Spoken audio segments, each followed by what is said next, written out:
আসসালামু আলাইকুম। কেমন আছেন আপনারা সবাই? আশা করি সবাই ভালো আছেন। আজকে আসলে রান্না করতে গিয়ে একটা কথা মনে পড়ে গেল। একটা সময় ছিল, তখন মা রান্না করতো আর আমি স্কুল থেকে এসে দেখতাম মা কী রান্না করেছে। সেই সময়টা আসলে কতই না দারুণ ছিল, কতটা ভালো লাগতো যে কী রান্না করেছে, কী একটা মজাই ছিল তখন। আর এখন নিজে রান্না করে আসলে ইচ্ছে করে না, খেতেও ইচ্ছে করে না মাঝে মাঝে, কারণ সেই মজাটা এখন আর নেই। আর একা একা বাসায় থাকি, বাচ্চারা থাকি প্রায় সময় স্কুলে, তো একা একা বসে সেরকম একটা খাওয়ার মজা হয় না। তো যাই হোক, এই স্মৃতিগুলো এখনও আসলে মনে করে দেয়। বিয়ের পর থেকে তো বাচ্চা কাচ্চা এগুলো নিয়ে আর আসলে সেই সময়টা হয়ে ওঠে না, সব কিছু নিয়ে একটা ব্যস্ত সময় পার করতে হয়। তো এসব কষ্ট আসলে বলার কোনো জায়গাও নেই, আর বলে কোনো লাভও নেই, কারণ এটা আসলে দুনিয়ার নিয়ম আর রীতি।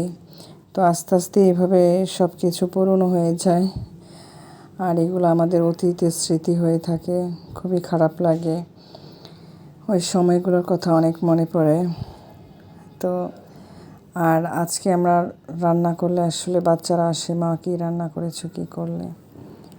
তো একটা সময় আসলে কী করতাম সেটাই ভাবি আর কি, মাঝে মাঝে খুবই খারাপ লাগে এগুলো মনে করলে আর কি। তো যাই হোক, আজকে আমি এই যে মাছগুলো ছোট ছোট করে কেটে নিয়েছিলাম, তো কিছু মাছ দিয়ে আমি আজকে বড়া বানাবো ভাবছি। তো যেগুলো মাথা ছিল, কান ছিল, ওগুলো দিয়ে আমি কেটে কুটে এগুলা রান্না করে নিয়েছি। আর এখানে আমি মাছের বড়া বানাবো। এই মাছের বড়াটা খুবই পছন্দ করে আমার বাচ্চারা বাসায়, তা আমি প্রায় এইভাবে বানাই।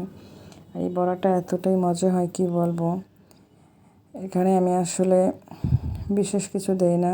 তো এখানে কাবাব মশলা, কাঁচামরিচ, পেঁয়াজ কুচি, আর একটু ময়দা, হলুদ, লবণ, এই তো মশলা, আদা রসুন সব কিছু দিয়ে আমি মেখে নিই। তো খুব দারুণ হয় এই বড়াটা। তাই তো আমি এখানে করলা ভাজি করে নিয়েছি, আজকে এগুলো দিয়ে ভাত খাবো। সকাল থেকে আসলে অনেক বৃষ্টির অপেক্ষায় ছিলাম, কিন্তু বৃষ্টি আর হলো না। ভাবছিলাম একটু খিচুড়ি খাবো, আসলে সে অবস্থার হলো না। আমি দেখতেছি যে সকাল থেকে কোনো মেঘলা ছিল, বাট কোনো বৃষ্টি হয়নি। তো এই জন্যই এগুলো আমি করে নিলাম, ভাবলাম আজকে তো আর বৃষ্টি হবে না। যাই হোক, আমাদের ভিডিওগুলো ভালো লাগলে অবশ্যই পাশে থাকবেন। আল্লাহ হাফেজ।